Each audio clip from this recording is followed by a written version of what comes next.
Halo, semangat pagi Bapak Ibu, rekan-rekan semua para peserta webinar. Apa kabar? Semoga senantiasa sehat ya. Selamat bergabung di web seminar atau webinar pagi hari ini yang diselenggarakan oleh PQM Consultants. Topik yang akan kita diskusikan hari ini adalah Improving Productivity through Workload Analysis atau analisa beban kerja. Bapak Ibu, dalam situasi saat ini di mana persaingan dunia usaha yang semakin tinggi, semua organisasi berusaha untuk meningkatkan produktivitas organisasinya. Kabar baiknya, ada beberapa pendekatan yang bisa digunakan untuk mengukur seberapa produktif karyawan di dalam organisasi. Dan pendekatan peningkatan produktivitas ini akan kita bahas dalam kurang lebih 50-60 menit ke depan. Sebelum masuk ke dalam pembahasan materi kita, perkenalkan saya Dita yang akan menjadi moderator Anda. Saya juga akan memperkenalkan sekilas PQM Consultants sebagai penyelenggara webinar ini. PQM Consultants merupakan lembaga konsultasi, pelatihan, dan juga riset yang telah beroperasi selama kurang lebih 33 tahun, membantu klien di seluruh Indonesia di bidang peningkatan produktivitas dan kualitas, pengembangan sumber daya manusia, dan juga service excellence. Sebelum masuk ke dalam pembahasan materi kita, Bapak Ibu, ada beberapa ground rules atau kesepakatan yang akan kita jalankan selama proses ini. Yang pertama adalah kami mohon izin untuk mematikan fitur mic dan kamera yang ada di perangkat Bapak Ibu, sehingga nanti yang akan terdengar selama seminar ini adalah suara saya dan suara pembicara. Tapi tidak perlu khawatir, karena kami akan mengakomodir rasa penasaran dan keinginan belajar dari Bapak Ibu sekalian melalui fitur Q&A. Kami sangat menghargai partisipasi aktif Bapak Ibu untuk bertanya, komentar ataupun menjawab pertanyaan yang akan kami berikan melalui fitur Q&A tersebut.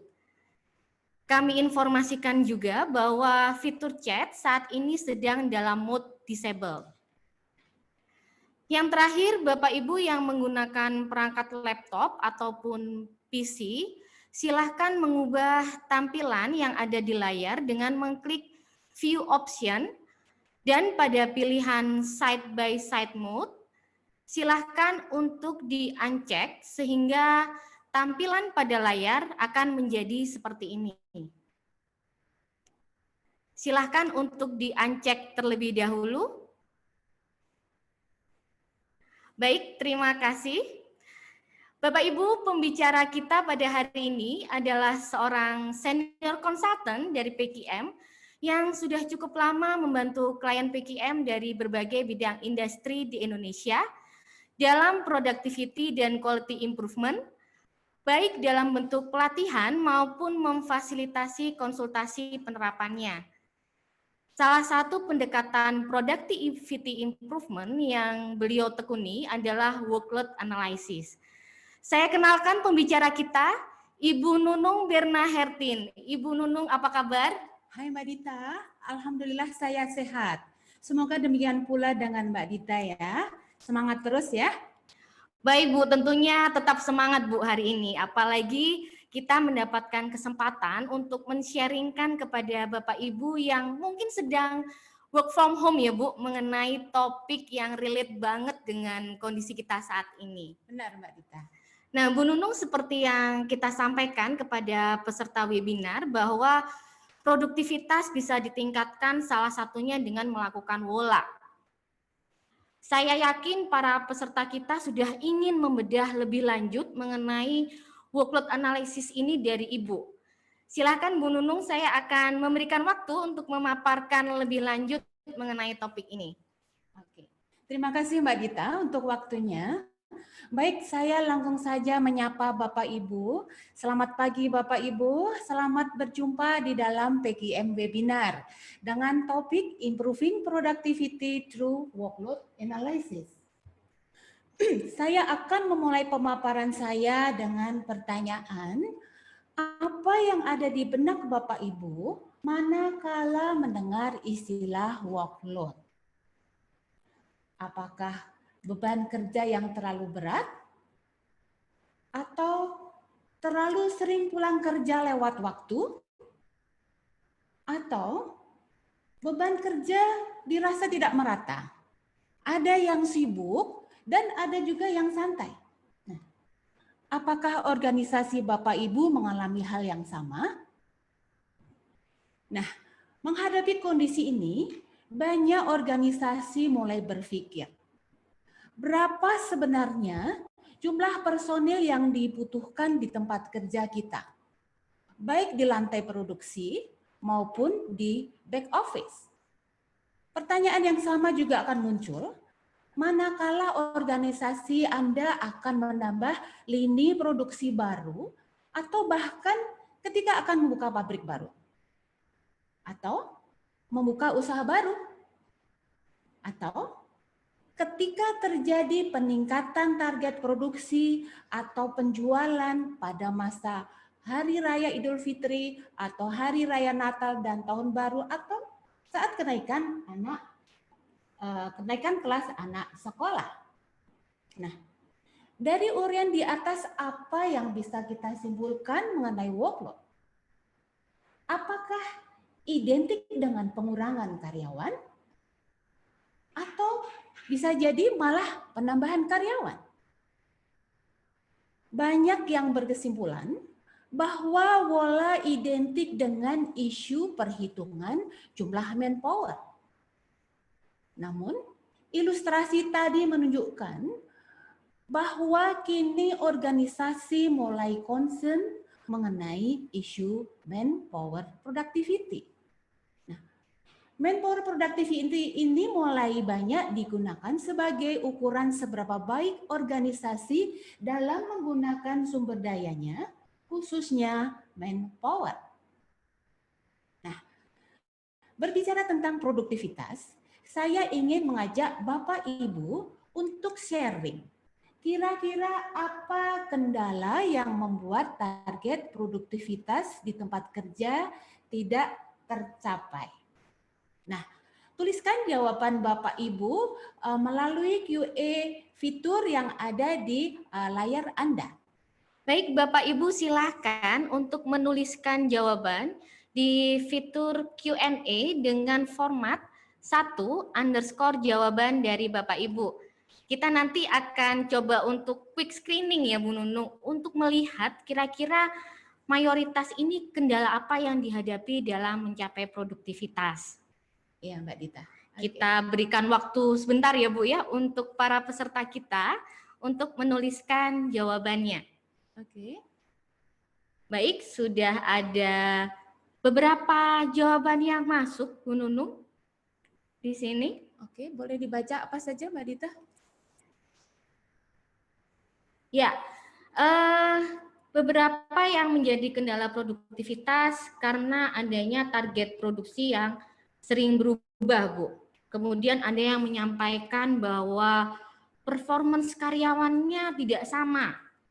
Lalu ada juga yang menyampaikan, tidak adanya KPI dan job desk, Bu, di sini. Oke. Ya, bagaimana Bu menurut tanggapan Ibu di sini? Oke, baik ya.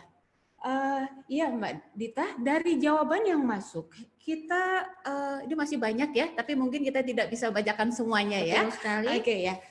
Tapi kalau saya amati adalah kita bisa melihat benang merahnya, yakni kendala dalam pencapaian target produktivitas. Kenapa kita butuh karyawan yang cukup banyak? Kadangkala atau sebagian besar adalah untuk melakukan hal-hal yang sebenarnya tidak memberi nilai tambah bagi organisasi. Sangat disayangkan, bukan? Nah, terima kasih ya Bapak Ibu yang sudah menjawab. Nah, Pertanyaan selanjutnya adalah bagaimana kita menghadapi hal tersebut?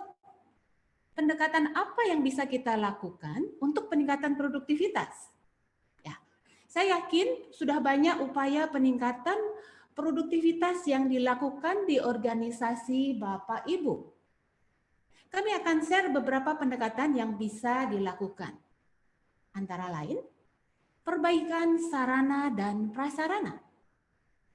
Jika kita bicara hal ini, jangan diidentikan keharusan untuk otomatisasi atau penggunaan teknologi tinggi yang berbiaya tinggi. Nah, kita bisa ambil contoh kecil di meja kerja kita. Jika Anda menggunakan komputer, bagi Bapak Ibu yang sering menggunakan mouse, kadang kurang memperhatikan bahwa mouse-nya sudah kotor dan oleh karena itu tidak berfungsi dengan baik. Sehingga laporan yang biasanya Anda bisa selesaikan dalam 15 menit menjadi 30 menit karena kesulitan untuk menggerakkan mouse tersebut. Nah, apalagi yang bisa kita lakukan untuk peningkatan produktivitas? Perbaikan proses bisnis. Misalnya, dengan menerapkan berbagai sistem manajemen berbasis standar internasional, continuous improvement seperti TQM ataupun Six Sigma, ataupun Lean, TPM, atau pendekatan improvement lainnya yang bisa dilakukan untuk meningkatkan produktivitas. Nah, apalagi berikutnya? Oke, kita tahu meningkatnya UMR yang cukup signifikan dalam beberapa waktu terakhir di beberapa provinsi membuat banyak perusahaan merelokasikan pabriknya atau operasinya ke daerah yang UMR-nya lebih kompetitif. Solusi ini bisa menjadi pilihan dalam jangka pendek, namun tidak untuk jangka panjang. Karena berjalannya waktu, UMR daerah tersebut lama-kelamaan akan meningkat. Nah, terus apa yang bisa kita lakukan? Kita tahu bahwa salah satu aspek penting dalam peningkatan produktivitas adalah people. Kita tidak bisa menuntut karyawan bekerja dengan hasil yang maksimal tanpa dibekali knowledge dan skill yang memadai. Kita harus invest untuk people development, untuk kinerja yang lebih baik di masa depan. Masa work from home ini merupakan saat terbaik bagi organisasi yang selama ini tidak punya waktu untuk mendevelop karyawannya. Nah, Bapak Ibu bisa melakukan online training atau webinar seperti kali ini.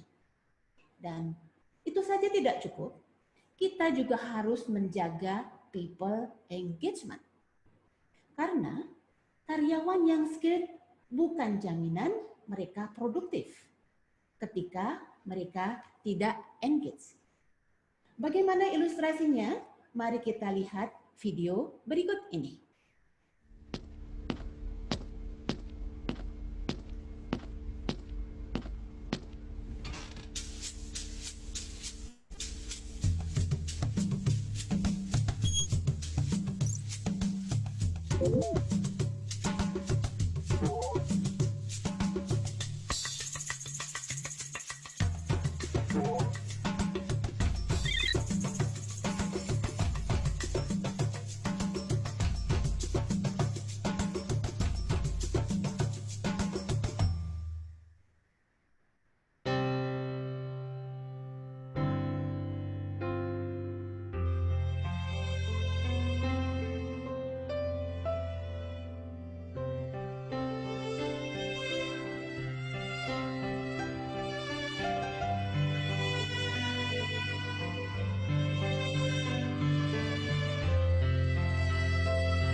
Baik Bapak Ibu, telah kita saksikan video pendek tadi dan saya ada sebuah pertanyaan kepada Bapak Ibu. Apa makna cerita dari video tadi? Nah, kita bisa menyimpulkan bahwa produktivitas organisasi hanya bisa dicapai jika individu-individu di dalam organisasi adalah individu-individu yang produktif dan engaged. Dan individu yang engage hanya bisa terjadi jika ada support dari lingkungannya, baik di kantor, keluarga, maupun lingkungan sekitar. Organisasi harus aware, manakala dihadapkan suatu pilihan, kadang karyawan tetap bertahan dengan beban kerja yang kurang sehat. Namun, akan ada suatu waktu mereka yang semula sangat produktif bisa jadi berubah 180 derajat. Bagaimana kita mengantisipasi hal tersebut? Jawabannya adalah dengan workload analysis. Mungkin tidak banyak organisasi yang mengkaitkan workload analysis ini dengan peningkatan produktivitas. Pendekatan PKM Consultant dalam workload analysis bisa kami ilustrasikan sebagai berikut. Kami mengibaratkan karyawan adalah sebuah gelas dan beban kerja adalah air yang ada di dalam gelas. Dengan workload analysis, kita akan mengukur seberapa penuh air di setiap gelas tersebut. Gelas yang isinya masih sedikit, masih bisa diisi dengan air lagi, sedangkan yang sudah penuh atau luber, airnya bisa dituangkan ke gelas lain yang masih memungkinkan. Nah, namun jika kita analisa lebih lanjut, untuk gelas yang penuh tadi, apa benar-benar berisi air atau ada batu-batu yang sebenarnya tidak diperlukan? Atau dalam artian keseharian di tempat kerja, orang nampak sibuk, tetapi sebenarnya tidak memberikan nilai tambah. Nah, analogi ini membawa PQM ke dalam definisi workload analysis sebagai berikut. Oke, kami mendefinisikan workload analysis atau analisa beban kerja adalah suatu aktivitas untuk menghitung waktu kerja yang dibutuhkan untuk menyelesaikan suatu pekerjaan saat ini, kemudian menganalisa seberapa efisien proses kerjanya, kemudian melakukan perbaikan, sehingga kita mendapatkan jumlah optimal tenaga yang dibutuhkan suatu proses kerja, baik di unit kerja, departemen, divisi, maupun perusahaan. Nah, saya yakin banyak di antara Bapak Ibu pemirsa webinar ini yang sudah menjalankan WOLA. Nah, untuk memastikannya Mbak Dita, kita akan menanyakan kepada Bapak Ibu berapa yang sudah menerapkan WOLA dengan menjawab pertanyaan melalui polling yang ditampilkan layar HP atau layar laptop Bapak Ibu. Nah, Bapak Ibu, di layar Bapak Ibu saat ini sudah muncul polling dari kami. Silakan untuk dipilih dari dua option tersebut. Kira-kira Bapak Ibu yang sudah melakukan workload analysis boleh ditik di sudah, ataupun yang belum melakukan workload analysis tinggal ditik di belum. Silakan. Kita tunggu sebentar ya Bu Nunung, kita menunggu dari peserta kita. Oh iya Mbak Dita. Sudah cukup banyak nih Bu yang sudah merespon dari polling tersebut. Oke, berapa banyak itu Mbak Dita? Baik Bu, kira-kira, baik. Jadi sekitar 60% ternyata peserta kita belum melakukan WOLA Bu. Di sini. Oke. Nah, tentunya setelah ini informasinya pasti akan berharga sekali bagi para peserta kita ini Bu. Oke, baik Mbak Dita. Jadi sebelum beranjak lebih lanjut, saya ada pertanyaan tambahan lagi kepada Bapak Ibu sekalian. Bagi Bapak Ibu yang sudah menerapkan WOLA, bisakah di-sharing kendala apa yang dihadapi Ibu manakala menerapkan workload analysis dan juga bagi yang belum juga kita beri kesempatan juga untuk istilahnya memprediksi kira-kira apa yang mungkin menghambat jika menerapkan workload analysis. Nah, untuk itu jawabannya silahkan ditulis di QA fitur di dalam layar Anda. Oke, baik Bapak Ibu, sekali lagi Bapak Ibu bisa menggunakan fitur Q&A untuk menjawab pertanyaan kira-kira kendala apa yang dihadapi ketika menerapkan workload analysis ini dengan format 2_ jawaban dari Bapak Ibu. Nah, Bapak Ibu yang belum pernah menerapkan WOLA bisa menuliskan kira-kira kalau misalnya menerapkan WOLA ini di organisasi apa yang mungkin menghambat. Silakan. Kita tunggu sebentar ya Bu ya untuk jawaban dari peserta. Nanti kita akan coba screening kembali Bapak Ibu dari jawaban kira-kira mayoritasnya apa nih kendalanya. Oke, sudah ada beberapa jawaban yang masuk. Oke, bisa dibacakan Mbak Dita? Ya, secara garis besar jawaban dari peserta seputar kekurangpahaman, Bu. Jadi bagaimana WOLA untuk pekerjaan yang rutin atau bersifat proyek, kemudian dari sisi waktu juga terkendala, Bu, karena mungkin memerlukan resource yang cukup besar ya, Bu ya, sementara sudah sibuk dengan operasionalnya juga. Kemudian ada yang menjawab tidak kurang clear juga apakah memang harus dilakukan oleh HCD atau Human Capital Team-nya atau sebaiknya di masing-masing departemen. Itu. Nah, ini ada yang sudah pernah melakukan Bu dan menghitung, tetapi ketika diuji coba malah kekurangan orang. Nah, bagaimana Bu Nunung? Apakah kira-kira kendala tersebut bisa terjawab di pemaparan kita pada hari ini? Oke, Mbak Dita, sepertinya saya harus segera langsung saja menyampaikan topik bahasan yang ingin diketahui oleh Bapak Ibu. Oke, saya akan mulai dulu dengan di mana WOLA bisa diterapkan. Oke ya, WOLA bisa diterapkan di perusahaan manufacture maupun perusahaan services, perusahaan kecil ataupun perusahaan besar, pekerjaan rutin ataupun proyek. Nah, cuman syaratnya adalah ada kejelasan target yang ingin dicapai. Ada kejelasan aktivitas apa yang mau dilakukan. Dan tentunya di situ pasti akan ada manusia. Ya. Nah, sejauh informasi itu tidak ada, kita tidak bisa melakukan WOLA. Nah, yang selanjutnya adalah menjawab pertanyaan apa sih setelah WOLA ini, apa hanya cuma mengetahui jumlah kebutuhan tenaga saja? Oke, saya akan sampaikan manfaat yang kita bisa peroleh melalui penerapan WOLA tidak hanya mengetahui jumlah kebutuhan tenaga kerja yang optimal, karena itu sudah pasti. Ada hal-hal yang lain yang mungkin belum semua Bapak Ibu ketahui. Oke, yang kami lakukan selama ini dengan WOLA ini bisa meningkatkan strategi rekrutmen. Karena dari aktivitas yang bisa diidentifikasi, kita bisa mengetahui kegiatan itu sebenarnya butuh orang yang kualitasnya seperti apa. Ya.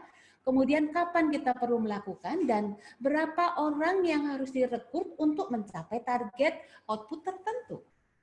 Nah, apalagi berikutnya? Oke, standarisasi proses kerja baru, meredesain job desk, merestrukturisasi organisasi.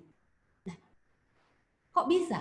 Nah, pendekatan PQM yang tadi di mana bahwa kita akan melakukan standarisasi manpower productivity setelah kita melakukan analisa mana yang tidak memberikan nilai tambah. Nah, sehingga nanti kita bisa mendapatkan untuk mencapai target angka tersebut tentunya cara kerjanya harus distandarisir. Mungkin tugasnya juga harus direview ulang. Mungkin ada fungsi-fungsi yang perlu ditambahkan atau bahkan dikurangi.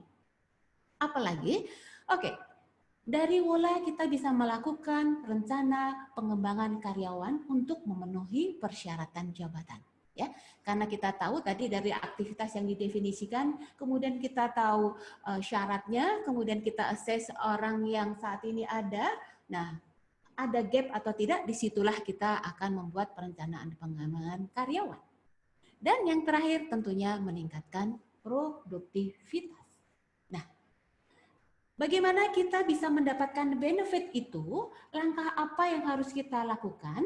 Nah, berikut pendekatan PQM di dalam penerapan WOLA yang kami jabarkan ke dalam 6 langkah penerapan WOLA untuk peningkatan produktivitas organisasi. Yang pertama adalah menetapkan skop WOLA. Yang kedua adalah melakukan WOLA sebelum improvement atau WOLA yang pertama. Kemudian kita akan melakukan gap analysis, dilanjutkan dengan proses improvement, dan setelah dilakukan quick improvement, kita akan melakukan WOLA after improvement atau WOLA kedua, dan melakukan manpower standardization. Dan diakhiri dengan manpower productivity review dan monitoring. Nah, baiklah, saya akan mencoba langsung saja step by step-nya dengan penetapan skop WOLA. Ya. Anda bisa memulai WOLA ini di suatu jabatan atau satu proses. Ya, dasar pemilihannya adalah jabatan atau proses mana yang Anda rasakan bermasalah. Ya, esensi adalah biasanya bermasalah terlalu banyak orang atau kurang orang. Nah, WOLA berdasarkan individual job adalah dikenal dengan activity based. Misalnya di sini Bapak Ibu ingin mengetahui berapa operator yang saya butuhkan, berapa engineer yang saya butuhkan, berapa salesman yang saya dibutuhkan untuk mencapai target output tertentu. Nah, sedangkan WOLA berdasarkan proses dikenal juga dengan proses base, di mana kita akan menganalisa proses yang biasanya cross function, proses mana yang kita lihat terlalu banyak orang atau mungkin agak kekurangan orang. Nah, pilihan Anda bisa menetapkan Bapak Ibu mana yang urgensi. Nah, langkah selanjutnya adalah WOLA 1. Oke. Makna WOLA 1 adalah melakukan analisa beban kerja atau WOLA as is atau sebelum melakukan improvement. Nah, apa saja yang harus kita ketahui untuk melakukan WOLA 1 adalah kita harus tahu dulu kita mau menganalisa apa sih? Oke. Yang akan dianalisa di sini adalah aktivitas, kemudian kita menganalisa frekuensi, kemudian menganalisa waktu kerja.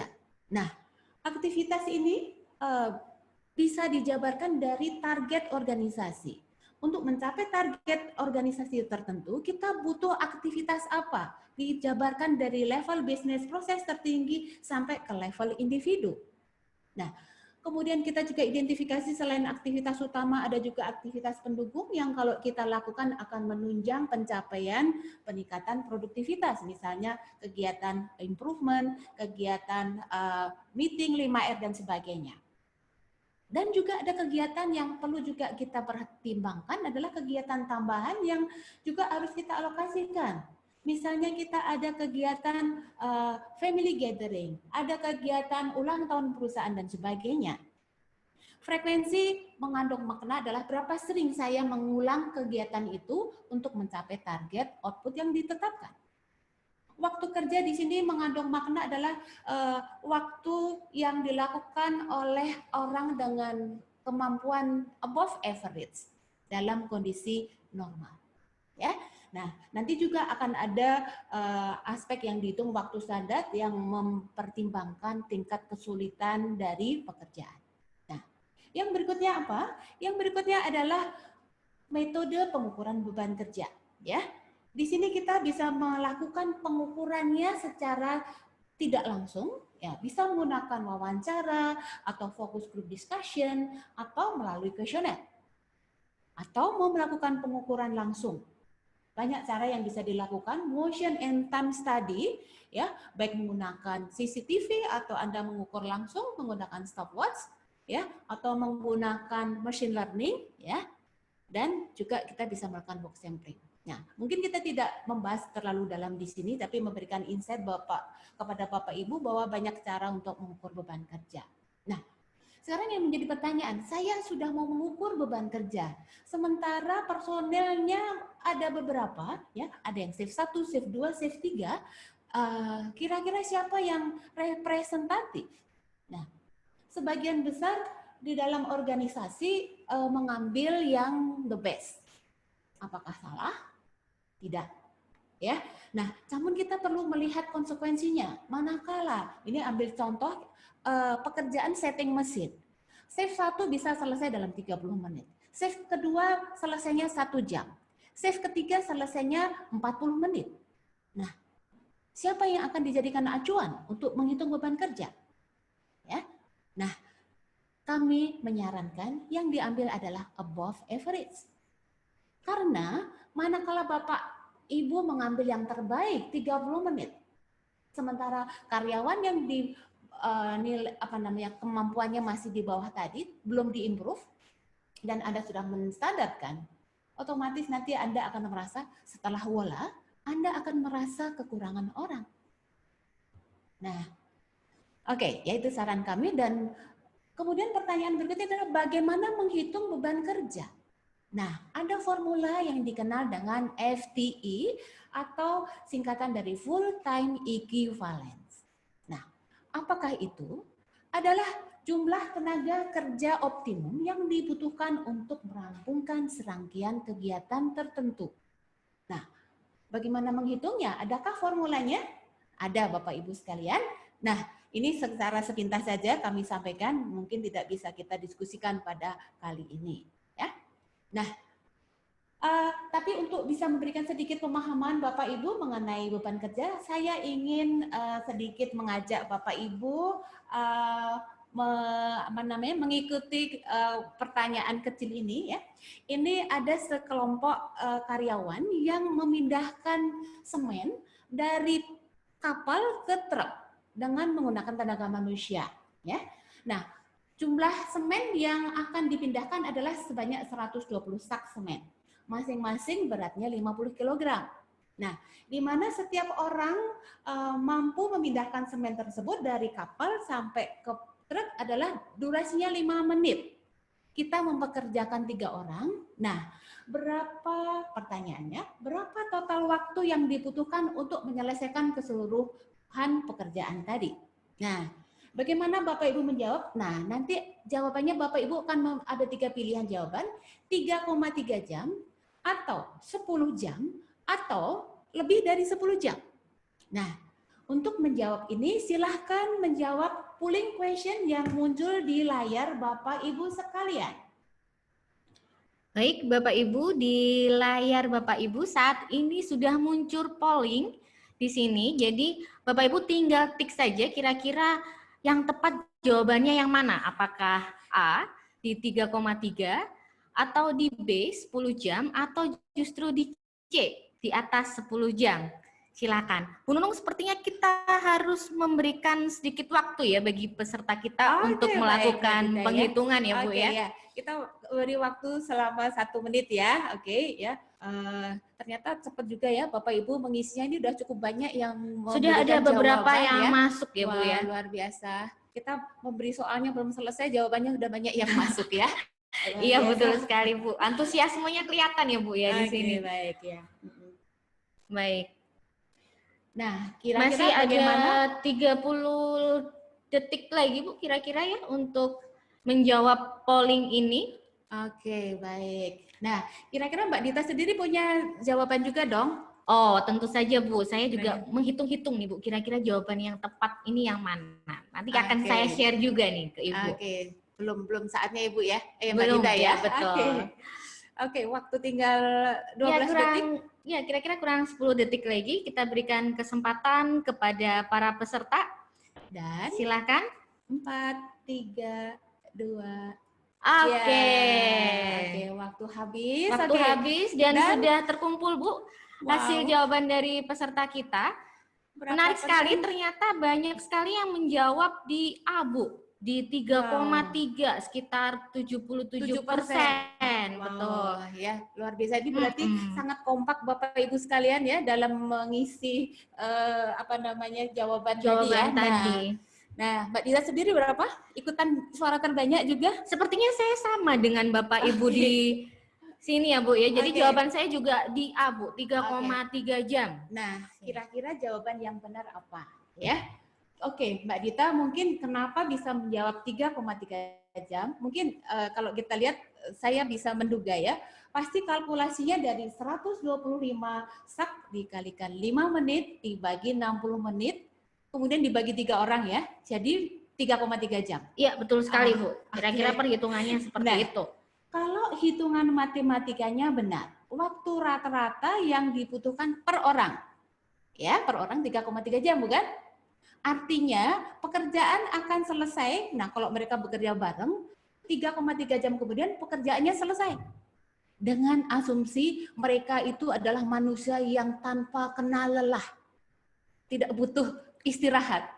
Nah, oke, kita perlu ingat bahwa di dalam bola yang dimaksud waktu total adalah frekuensi dikalikan waktu kerja. Ya. Jadi sebenarnya waktu yang dibutuhkan itu kita ada 120 sak semen, kita butuh masing-masing 5 menit, sebenarnya kita butuh 600 menit. 600 menit adalah 10 jam. Nah, namun jawaban saya bukan 10 jam. Jawaban yang benar adalah di atas 10 jam.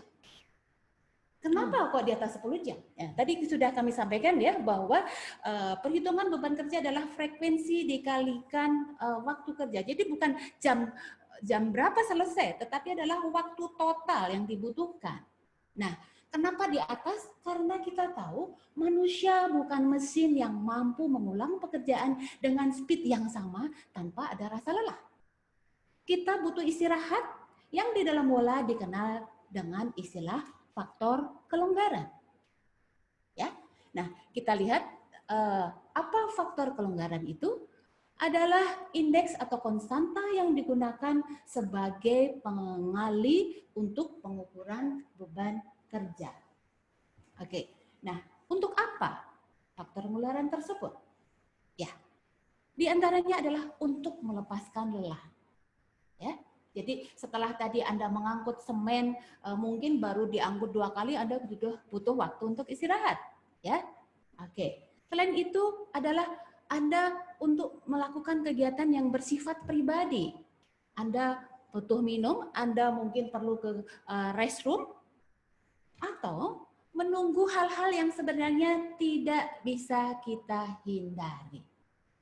Nah, kemudian dari 3 kondisi ini kira-kira seberapa besar sih kita dialokasikan untuk melakukan istirahat? Oke, itu dasarnya adalah ada tabelnya. Nah, cuman kita mungkin tidak perlu bahas di semuanya, tetapi kalau kita bisa simpulkan ada beberapa kondisi yang menentukan besar kecilnya faktor toleran. Di antaranya adalah tenaga yang dikeluarkan. Semakin besar tenaga yang dikeluarkan, akan semakin banyak waktu istirahat yang diperlukan. Kemudian sikap bekerja, ya. Saya yakin Bapak Ibu saat ini ada di depan laptop atau di depan HP-nya, mungkin sedang duduk di atas sofa, kemudian di tempat tidur atau di tempat yang mungkin cukup nyaman, yang tidak akan menimbulkan tingkat kelelahan yang tinggi dibanding saudara-saudara kita yang saat ini ada di depan mesin produksi, harus packing, harus memperbaiki mesin. Berikutnya adalah gerakan kerja. Ya, coba kalau kita lihat montir ini yang melakukan pekerjaan dengan posisi melawan gravitasi bumi, itu tentunya akan lebih lelah dibanding tenaga-tenaga teknisi yang melakukan perbaikan kendaraan tetapi dengan searah gravitasi bumi. Yang berikutnya kelelahan tidak hanya kelelahan yang sifatnya menggunakan tangan atau kaki, tapi juga kelelahan mata. Bagi saudara-saudara kita yang ada di laboratorium atau mungkin bekerja di depan komputer, itu juga perlu beristirahat supaya akurasi hasil pekerjaannya bisa terjaga. Dan yang terakhir adalah keadaan tempat kerja. Ya, kalau kita bekerja di tempat temperatur yang cukup tinggi, tentunya kita tidak akan betah berlama-lama di sana.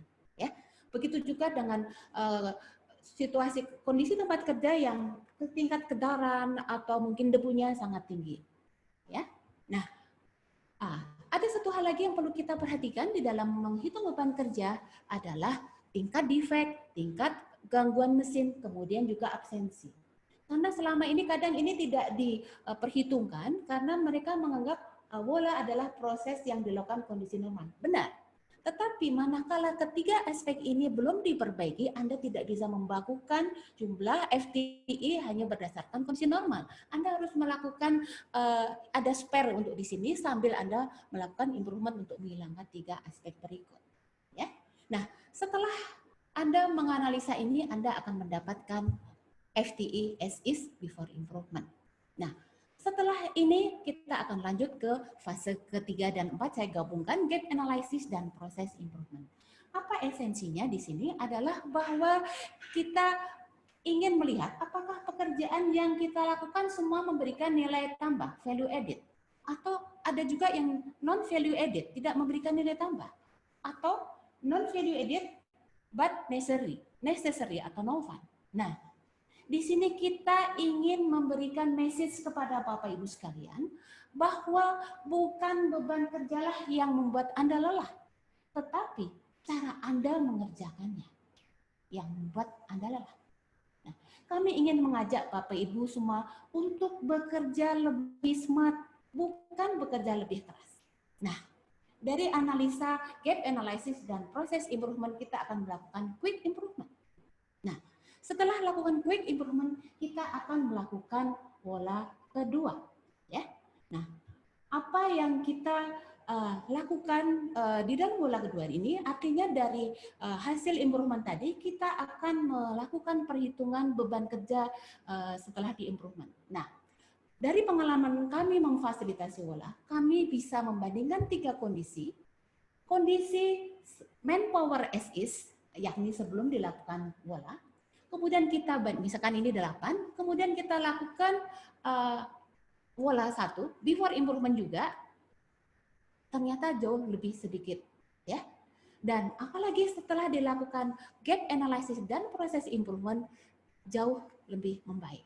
Nah, tentunya Bapak Ibu sekalian, nah ini kita bisa melihat bahwa dengan pendekatan pola yang kami lakukan, kita bisa melakukan banyak improvement yang kita peroleh. Memang tidak senantiasa dari SIS ke pola 1 itu senantiasa turun, kalau memang saat ini beban kerjanya terlalu berlebih, bisa jadi memang kita mungkin pola 1-nya mungkin lebih besar dari SIS-nya, tetapi biasanya pola 2 nilainya lebih baik daripada pola 1. Nah, kemudian tentunya yang kita standarisir adalah pola 2. Nah, apa saja yang distandarisir? Manpower productivity-nya bukan hanya jumlah orangnya, tapi adalah manpower productivity, people skill-nya, work method-nya, tools, dan machine-nya. Nah, kemudian ini beberapa contoh saja manpower productivity yang bisa kita jadikan ukuran di tempat kerja, baik di pabrik maupun di industrial services maupun di unit kerja yang terkecil itu bisa dilihat ukurannya ya. Jadi esensinya adalah output per orang per periode esensinya. Nah, setelah manpower productivity kita dapatkan, yang terakhir adalah manpower productivity review dan monitoring. Oke.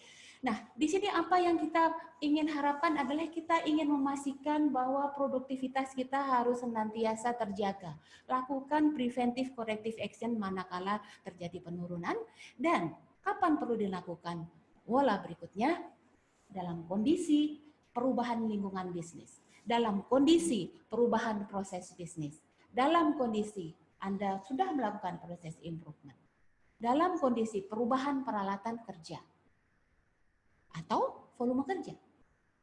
Nah, demikianlah Mbak Dita, Bapak Ibu sekalian, summary bagaimana step by step pola yang biasa kami implementasikan. Dan pertanyaan terakhir dari saya, Anda ingin menciptakan lingkungan yang kerja yang produktif? Let's do pola. Terima kasih Mbak Dita, silakan. Oke, terima kasih Bu Nunung atas pemaparan materinya. Sepertinya kita sudah harus memberikan waktu nih Bu, untuk Bapak, Ibu, dan rekan-rekan yang bersama dengan kita hari ini, yang masih penasaran mengenai pola, untuk menuliskan pertanyaan melalui fitur Q&A. Nah, silakan Bapak, Ibu untuk menuliskan pertanyaan mengenai materi yang sudah diberikan di fitur Q&A, dan kita akan coba untuk jawab ya Bu ya secara live ya Langsung untuk saja ya, Mbak untuk Dita, ya. beberapa pertanyaan ya Bu ya. Mungkin sekitar 3 cukup mungkin ya Bu ya. Kita coba lihat dulu ya. Baik. Sambil menunggu ya Bu ya kita untuk melihat pertanyaan dari peserta kita ini. Tapi dari 6 langkah tersebut Bu, saya pribadi menjadi semakin terbuka. Ternyata WOLA tidak hanya sekedar mengukur beban kerja saja ya Bu ya, tetapi juga menjadi dasar untuk mencari cara-cara yang efektif dalam melakukan improvement atau perbaikan Bu untuk meningkatkan produktivitas kita. Oke, ya. Benar Mbak Dita, bahwa pengukuran beban kerja ini baru langkah awal untuk melakukan pengendalian ataupun improvement. Ya, kalau kita tidak bisa mengukur, kita tidak bisa memahami kalau kita punya masalah. Dan kalau kita tidak memahami kalau kita punya masalah, kita tidak bisa mengendalikan. Dan kalau kita tidak bisa mengendalikan, kita tidak bisa mengimprove. Itu adalah quote yang saya ambil dari Dr. James Harrington, Mbak Dita, ya. Oke ya, jadi ini satu hal. Oke. Sudah ada yang masuk, Mbak Dita? Ya, kita coba untuk jawab. Ada pertanyaan yang menarik, Bu. Ini dari Saudara Dani Nugraha. Oke, apa yang ditanyakan? Jadi beliau menanyakan bagaimana untuk perhitungan WOLA kepada posisi yang sifatnya manajerial, Bu, di mana pekerjaannya tidak bisa dikuantitatifkan kegiatannya. Ada yang bersifat job assignment atau bersifat project, Bu, di sini. Oke, ya terima kasih untuk Pak Dani Nugraha atas pertanyaannya.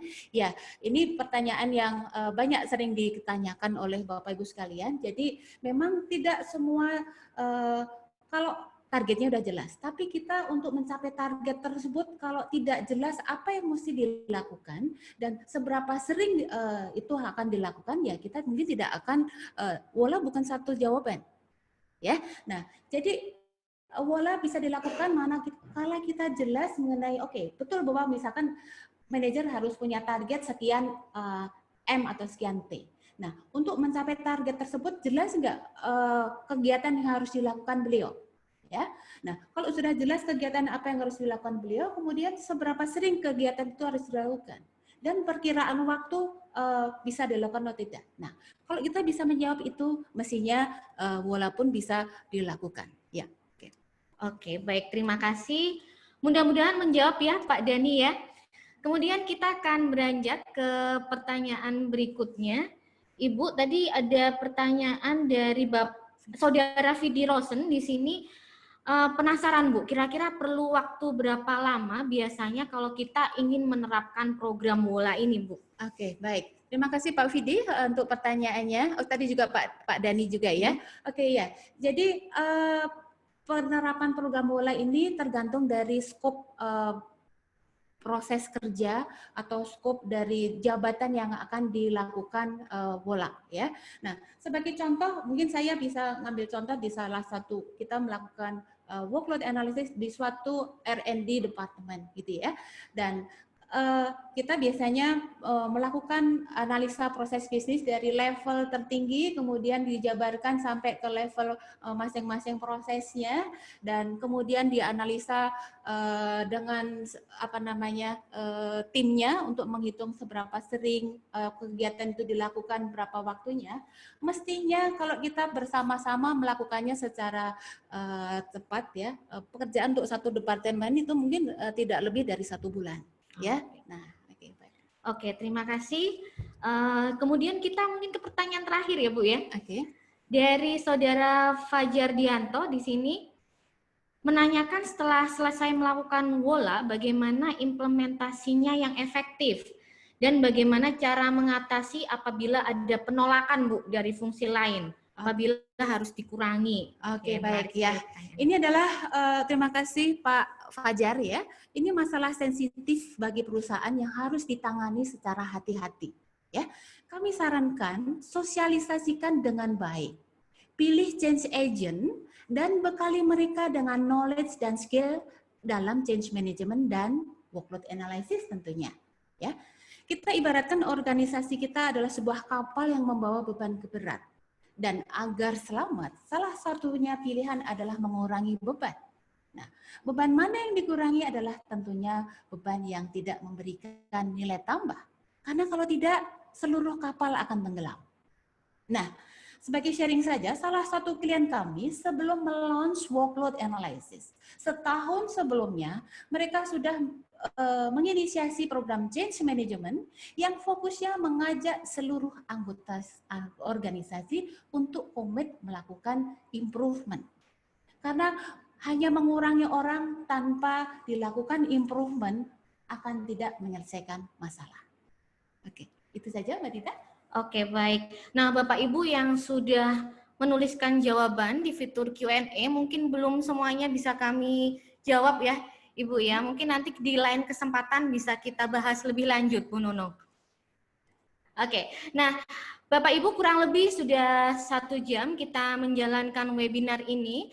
Terima kasih atas partisipasi dari Bapak Ibu dan rekan-rekan sekalian, dan kami menyadari mungkin webinar ini masih belum menjawab semua rasa penasaran untuk memahami lebih dalam melakukan WOLA ini.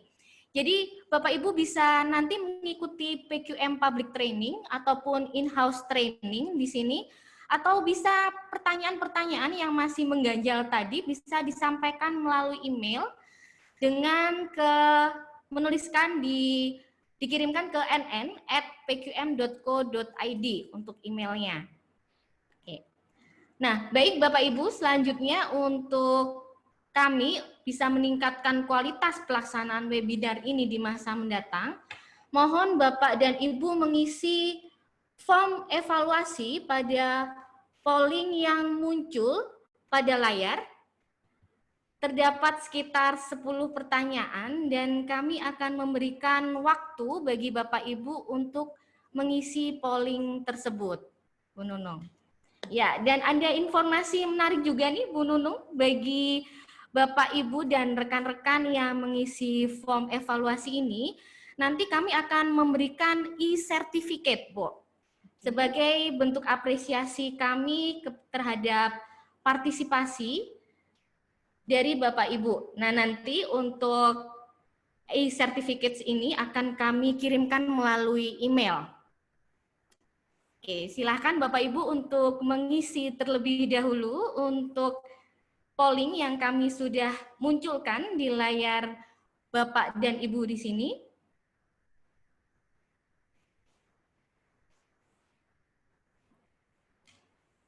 Dan kemudian tadi saya juga mendapatkan beberapa pertanyaan mengenai link materi, Bu Nunung.